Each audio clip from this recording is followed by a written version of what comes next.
Hi everyone, I'm egg donor Katie on social media. Don't forget to subscribe for all my future content and check out past videos. So tonight I wanted to come on and talk to you about my egg retrieval and all the medication that I was given in preparation for that and during the procedure. So this is all the medication that I was given in preparation of my egg retrieval, and these were my instructions. I did a lot of vlogging throughout this egg donor cycle, so go check out those videos.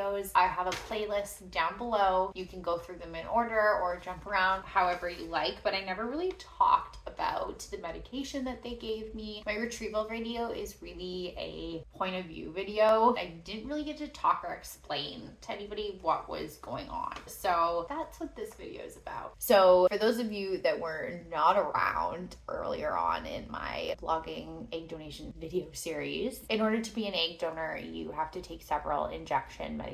So I was on several days of medication to stimulate my ovaries, and then I had to take 2 trigger shots, well, technically 4, set of 2 injectable medications that I took twice, so once in the evening and then in the morning, and then I had my egg retrieval, and then I recovered. So I took my first trigger shot, Decapeptyl, 2 nights before my retrieval. I did a video all about my trigger shot, also in the playlist down below if you want to check out my egg donation story. So I did that Decapeptyl at 10:15 p.m. and then I had to do 2 more injections of Decapeptyl the following morning at 10:15 a.m. and then my procedure was scheduled for that following morning. So my instructions, good thing they gave these to me because there is so much to remember throughout this process. I'm going to read you a little bit of my instructions for trigger medication and pre-op. So the trigger medication is to essentially trigger the final stage of egg development so that they're mature and ready for use once they're retrieved. And so typically right after you have the trigger shot, your retrieval procedure is scheduled for 36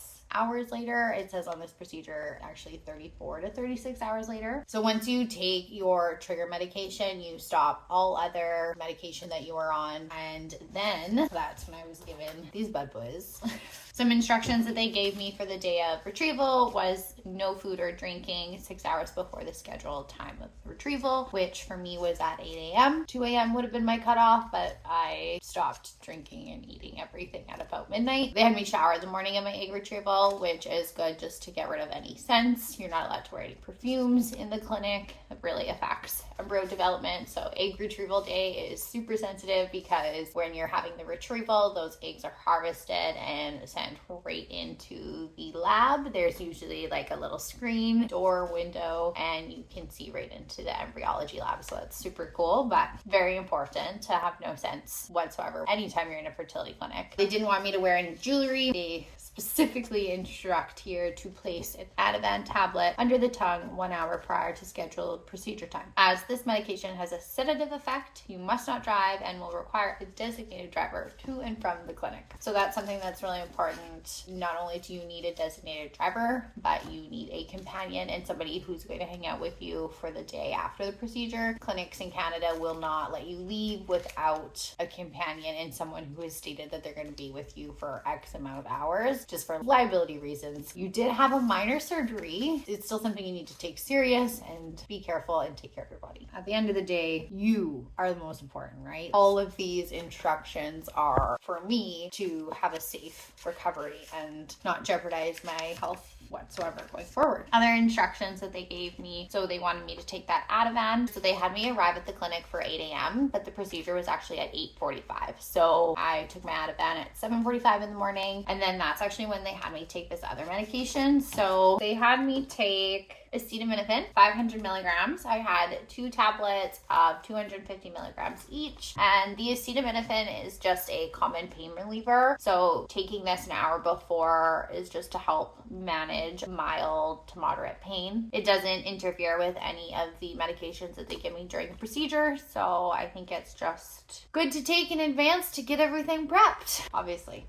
What else do they have here? They have indomethacin. So this one is actually an NSAID, but indomethacin is used to reduce inflammation. So taking this helps also with some pain management in preparation of the procedure. This one was actually interesting. This indomethacin I was to take the night before. I actually took this. I mean, it didn't say any specific time. I can't remember exactly when I went to bed because I'm filming this post-recovery. It's been a couple weeks, but I went to bed at a reasonable time. I want to say at least by 10 o'clock I had taken this, and taking this at bedtime the night before, it just allows the medication to work overnight. So it reduces inflammation and helps prepare your body for the retrieval that way. Oh, I had this one also an hour before the procedure.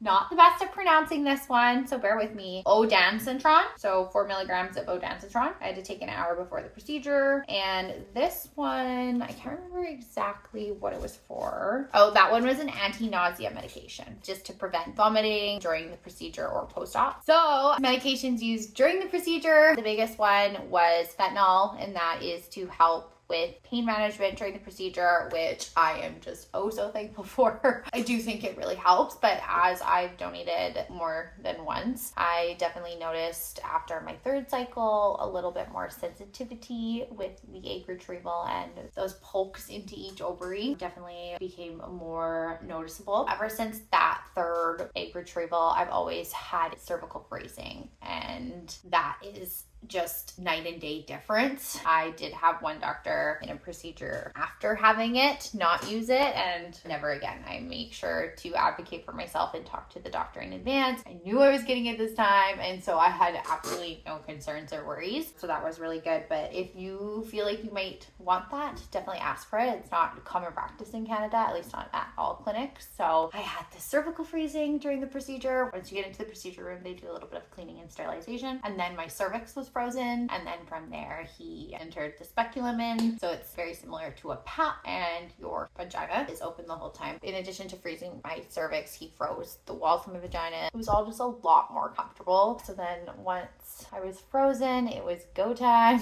ready to start, and then that's when I felt a little poke into my ovary. I don't know, I was going to say my left or right. I don't know which side he started with, but I felt a poke into one of my ovaries. So then once he gets into my ovary, he does those miniscopic pokes into the follicles to retrieve each egg. And those I don't feel. I'm quite comfortable after that initial poke into the ovary. But at that point, I was being given fentanyl by IV. And also in my IV, I was getting midazolam. So midazolam is a sedative. Some people say that they forget the procedure because of those effects. I'm quite alert during it, maybe intentionally, because I'm trying to pay attention and be aware of what's going on and happening to my body. But that is definitely not the case for everybody. And so for me, that medication just makes me feel at ease, less anxious, and that's mixed with the fentanyl or administered at the same time as the fentanyl. So I'm given both of those at the same time, and I feel quite comfy. And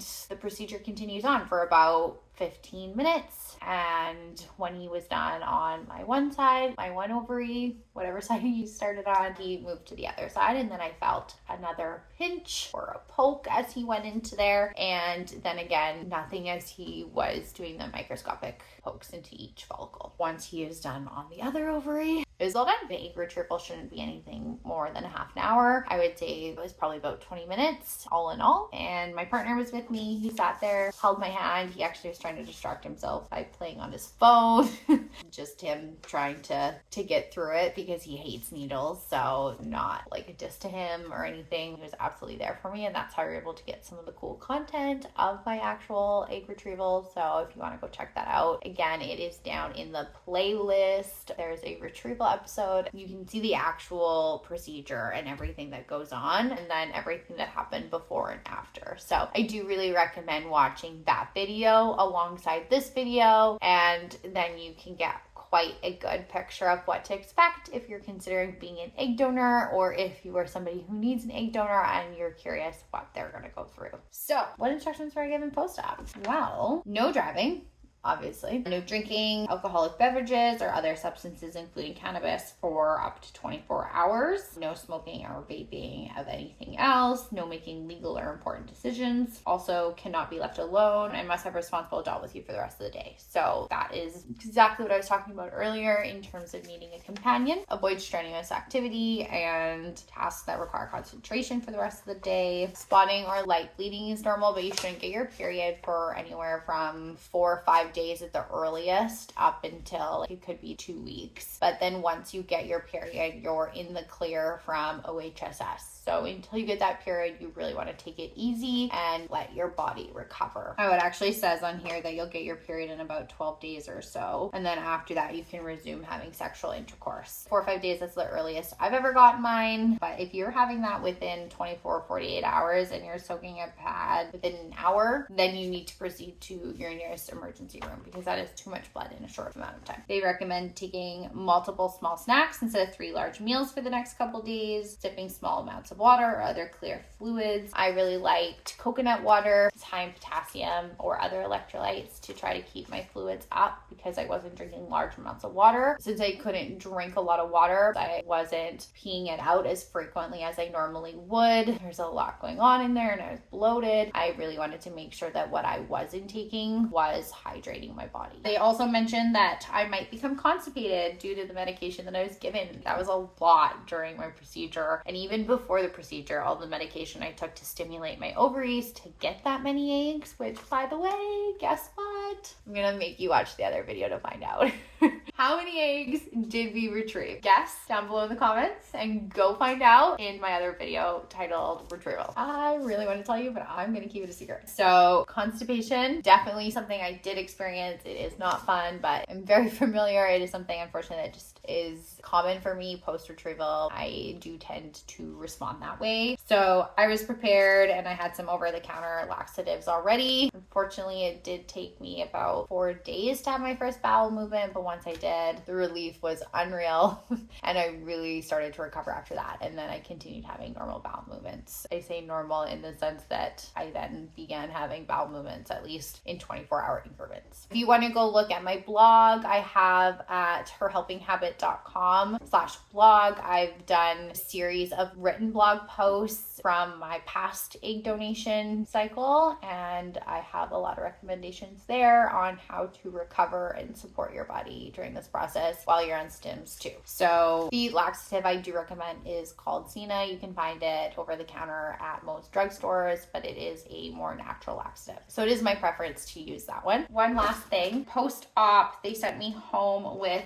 3 Tylenol 3s for the day of retrieval and possibly the day after. I was given 1 tablet orally to take every 4 to 6 hours as needed. I did use all 3 of those, and then I was told if I needed more, I could call the clinic and he evaluated at that point. I'm sure it wouldn't have been hard. He would have asked me a couple questions and given them to me if I needed, but I did not feel like that was something I needed. After that, I was able to manage my pain with just regular acetaminophen and ibuprofen at home. So I hope this video was helpful for anybody who is considering egg donation or maybe just IVF for themselves and who wanted to know what retrieval looks like and the medications to expect. Again, if you want to see what a retrieval day actually looks like, go check out my other videos and my playlist on my egg donor journey. Thanks for watching this. Have a great night, everybody. Bye for now.